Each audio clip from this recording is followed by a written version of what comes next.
Vamos lá, nosso editorial de hoje. Sexta-feira, vamos sextar. Por sinal, tem editorial hoje, sexta, e gravo ainda hoje à tarde um especial para membros e membras que vai ao ar amanhã, tá bom? Seguinte, tem um ditado bem popular no Brasil de origem lusitana. Sou lá tenho ancestralidade na terrinha, em Portugal, e tem um ditado, então, de origem portuguesa que se tornou muito popular no Brasil. Por fora, bela viola, por dentro, pão bolorento. Um ditado sobre este reino, a falsidade do reino das aparências. Nessa altura do campeonato,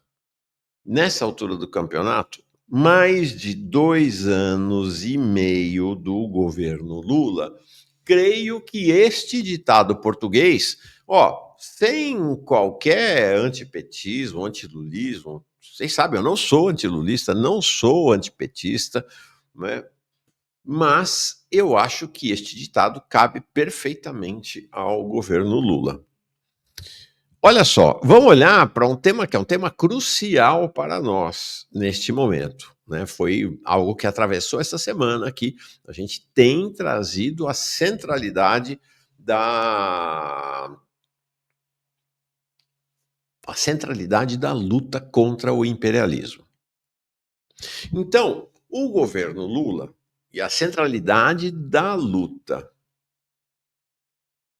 pelos povos. Então, o presidente Lula faz um monte de discursos contra o genocídio na Palestina. Tá certo. Tá correndo um genocídio na Palestina. O presidente Lula já chorou mais de uma vez ao fazer esse discurso falando das crianças palestinas. Recentemente teve um encontro aí com o pessoal da artistas e o pessoal da área do cinema, também chorou de novo, né? Mas em discursos públicos também se emociona, chora, não duvido. Mas eu vou dizer para vocês, sinceramente, com todo o respeito, são lágrimas de crocodilo. Lágrimas de crocodilo, porque assim, o presidente Lula faz discursos eloquentes e emocionados em relação ao genocídio e às crianças palestinas, enquanto o seu governo, a sua Petrobras, que deveria ser nossa, a Petrobras que é hoje dominada e controlada pelos interesses privados, continua a enviar petróleo para a máquina genocida de Israel. O governo do presidente Lula mantém relações diplomáticas e comerciais com Israel.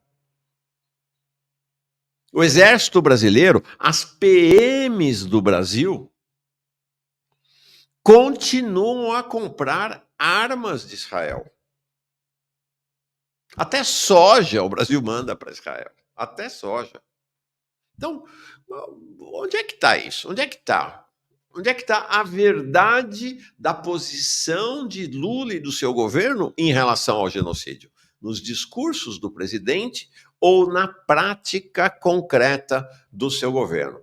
Quarta-feira nós trouxemos aqui, por sinal, sim, somos de fato o único meio de comunicação do país, né? O único portal. Há sites, há canais de esquerda que têm tido essa posição. Há, por exemplo, ok, mas como portal, somos o único portal brasileiro que tem afirmado taxativamente e indicado o envio de petróleo para a máquina genocida do Exército de Israel, petróleo brasileiro.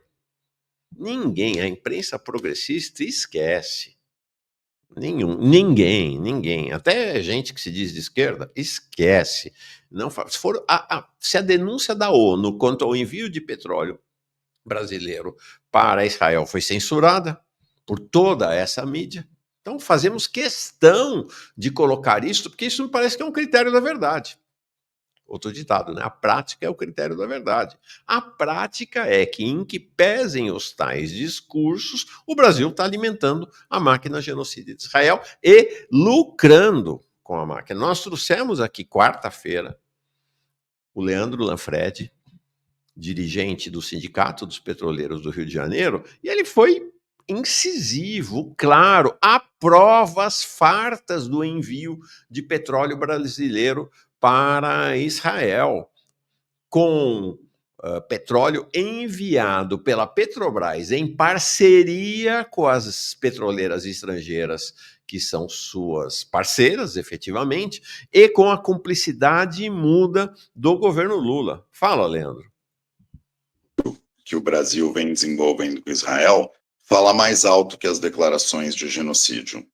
Então, como que, ao mesmo tempo que tem declarações de genocídio, estão corretas, é genocídio o que está acontecendo, os dados da ANP mostraram que em 2024 a exportação brasileira para Israel foi 51% maior do que 2023, ou seja, em meio a essa ofensiva genocida, claro que o genocídio não começou agora em outubro de 2023, tem 77 anos de Nakba, mas nessa nova fase aumentou. O governo brasileiro, através da Apex Brasil, que é dirigida por um ex-governador do Acre do PT, não dá nem para falar que é do Centrão, é do PT, é o Viana, foi governador do Acre. A Apex Brasil organiza seminários para aumentar o comércio com Israel. O comércio de armas aumentou em meio ao genocídio. E o de petróleo, seja diretamente, como a gente conseguiu comprovar antes, ou indiretamente agora. Ela sabe. Só que você tem um controle e um discurso que é para acionista ver. Para não falar só inglês, né? Porque o acionista pode ser americano, canadense, etc. Para acionista ver, por exemplo, todas as empresas agora, e a Petrobras adora falar de responsabilidade social. Então tem uma modalidade de administração de empresas que é a ESG, que está na moda, né? E aí, uma das coisas que a ESG preconiza é que você é responsável pela sua mercadoria até o destino final como resíduo. Bem, aonde que está essa responsabilidade que a Petrobras diz ter, se ela sabe que ela está entregando para uma refinaria que é dos principais fornecedores de Israel? Sim. Então, ela sabe. O resíduo desse envio é a morte das crianças e mulheres palestinas, né? É isso aí. Então tá aí, tá mais do que comprovado o envio de petróleo brasileiro para a máquina genocida nazi-sionista de Israel. E o governo mudo. O governo faz discursos chorosos. Esse é um exemplo. Outro exemplo. Nós estamos assistindo a uma das maiores ofensivas imperialistas dos últimos anos contra a América Latina, neste envio de uma frota dos Estados Unidos, que eram 3 navios, já são 6, mais aviões, são mais de 5 mil homens embarcados nesses navios, com o objetivo patente de intimidar e, quem sabe, atacar a Venezuela. Não é? Não é? Aí a gente vê o governo Lula, o presidente Lula, fazendo discursos eloquentes aqui no Brasil. Soberania, nós que mandamos no Brasil, né? Soberania do país, soberania da América Latina e tal. Não tem uma palavra do governo Lula de solidariedade à Venezuela. Zero. O México já se pronunciou. Cuba já se pronunciou. A Nicarágua já se pronunciou, a Colômbia já pronunciou e Petro falou: se houver guerra, a Colômbia entra na guerra ao lado da Venezuela. Até a longínqua China já se pronunciou condenando a mobilização das tropas estadunidenses, da armada estadunidense, para intimidar com planos evidentes de atacar a Venezuela. A alegação é que a Venezuela é um narco-estado. Até a União Europeia e a ONU, evidentemente, desmentem esta acusação dos Estados Unidos. E o governo Lula, mudo, não abre a boca. É incrível que isso aconteça, porque quando Lula estava preso, um dos líderes mundiais que mais prestou solidariedade a ele foi Maduro. Quando houve a tentativa do golpe do 8 de janeiro, um dos líderes que mais se mobilizou em defesa do Brasil e manifestou solidariedade à democracia brasileira foi Maduro. Qual foi a resposta que Maduro recebeu de Lula e do seu governo? Hostilidade, ameaças, o não reconhecimento das eleições venezuelanas. Incrível, incrível. A política brasileira em relação à Venezuela é tal e qual. A gente achava que a política de Bolsonaro tinha sido o pior que havia acontecido na relação com a Venezuela. A política do governo Lula é praticamente um prosseguimento da política do governo Bolsonaro. Ela é idêntica à política do governo dos Estados Unidos em relação à Venezuela. Pois bem, agora, depois de tudo o que Lula fez, bom, não disse, né? Lula, pessoalmente, foi uma decisão pessoal dele, vetou a entrada da Venezuela nos BRICS. Criminoso, criminosa essa postura, criminosa. Aí depois disso tudo que o governo Lula aprontou contra Maduro, o governo da Venezuela e o povo da Venezuela, Maduro ainda veio e prestou solidariedade ao Brasil agora, com os ataques de Trump no tarifaço. Alguém me lembra aqui no chat? Jaqueline Ferreira. Isso.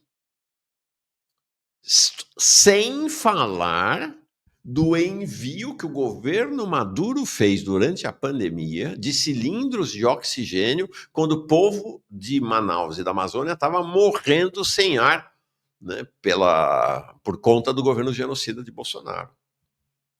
Os gestos da Venezuela e do governo Maduro em relação ao Brasil são abundantes. Abundante também é a solidariedade, é a hostilidade do governo Lula em relação à Venezuela. É uma coisa, uma característica, inclusive, do governo Lula, que é a covardia, um governo covarde, né? A história de correlação de forças, isso, daquilo, está acontecendo neste momento em Bogotá, na Colômbia, a reunião da Organização do Tratado de Cooperação Amazônica.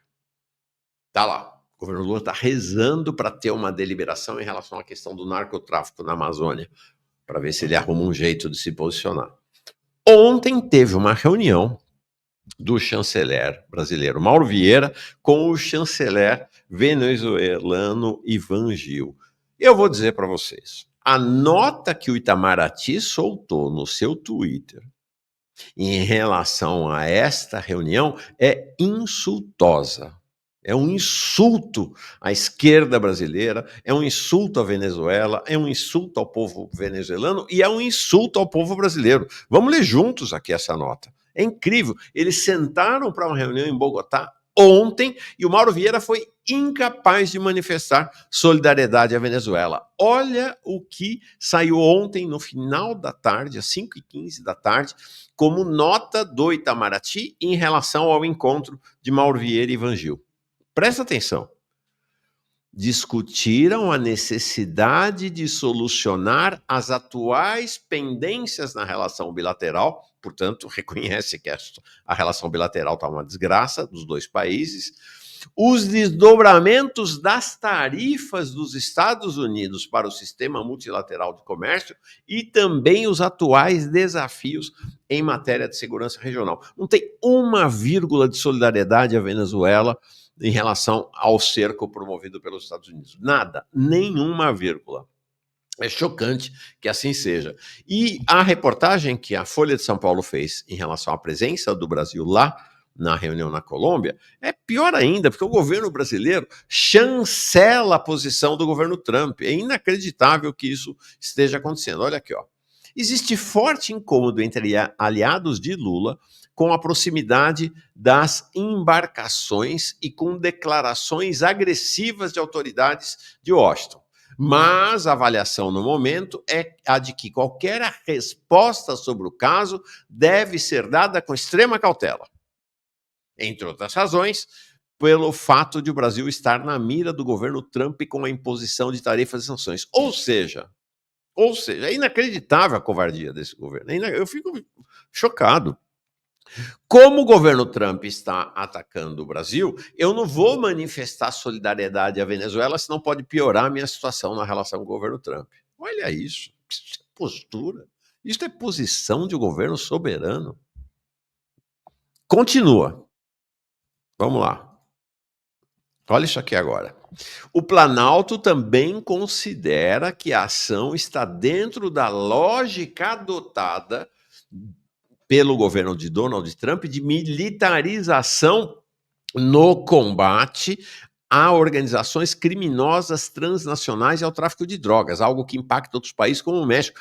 É um absurdo. O governo Lula está dando vazão, está sancionando, está concordando com a mentira perpetrada pelo governo Trump.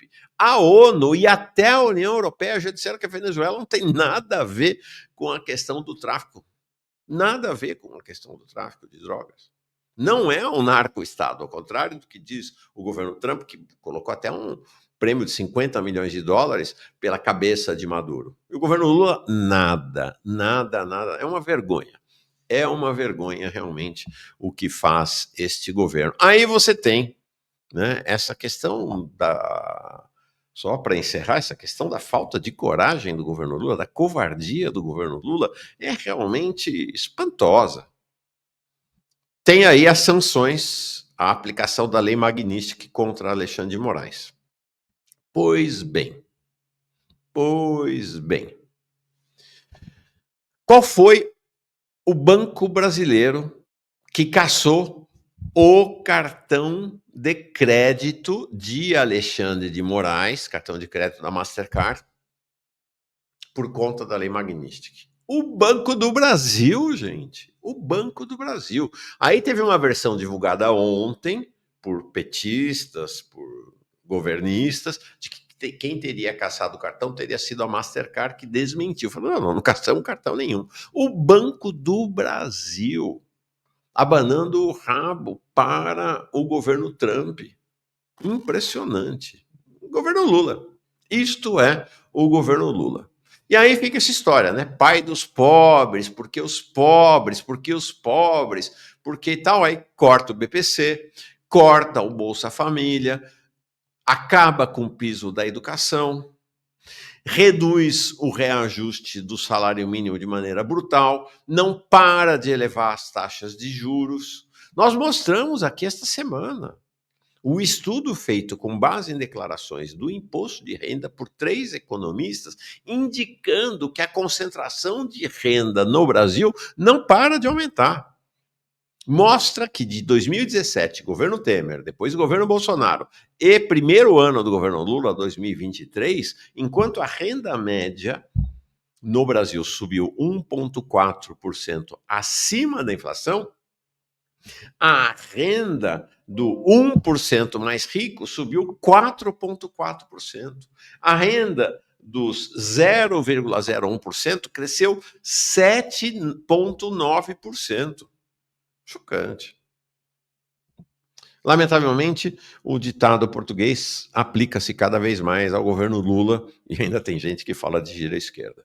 Por fora, bela viola. Por dentro, pão bolorento. Lamentável, triste. Mas essa é a realidade, é com essa realidade que a gente tem que lidar. Quero saudar a Rebeca Laurice. Bom dia, Mauro. Sempre bom estar aqui contigo. Juliana Patente. Bom dia, Mauro. Bom dia, camaradas. Excelente sexta-feira. Melhor canal comunista do Brasil. Jones Manuel, presidente 2026. Celi Lima. Bom dia. Lula nega até sua origem nordestina. Povo grato e solidariedade. Como nordestina, sinto vergonha, alheia e revolta. Orgulho do Jones. José Carlos Merciopinho. Bom dia, companheiros. Lula se borra de medo de que o governo norte-americano abocanhe as reservas brasileiras. Aí Lula já era. E Celso Lucas chega aqui como novo membro. Bom, vamos falar das manchetes de hoje. Aqui, voltei.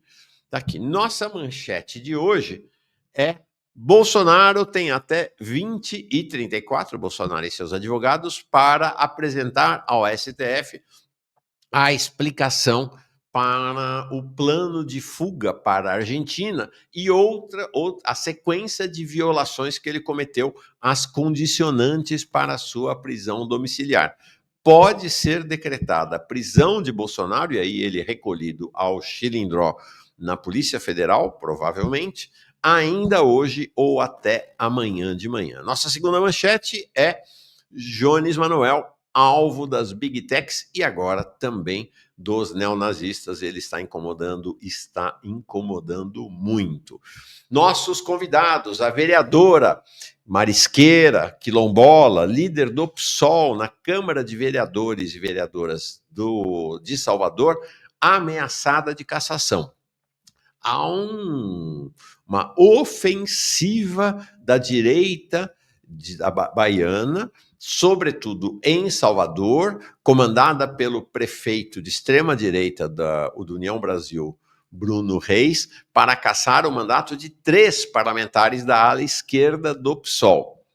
Eliete Paraguaçu, que é a líder do PSOL na Câmara de Vereadores, o Hamilton Assis, que nós trouxemos aqui na semana passada, uma entrevista fantástica, e o Hilton Coelho, deputado estadual, que ia vir ontem, virá na semana que vem. Depois dela, Ali Ramos. Hoje vai ser uma conversa diferente com a Ali. Não vamos falar lá de Irã, não vamos falar... Bom, podemos até, se vocês perguntarem, ele pode responder. Não vamos falar de Israel, da Palestina. O nosso tema hoje é a América Latina. Vai ser uma conversa bem interessante sobre a ofensiva do imperialismo aqui na América Latina.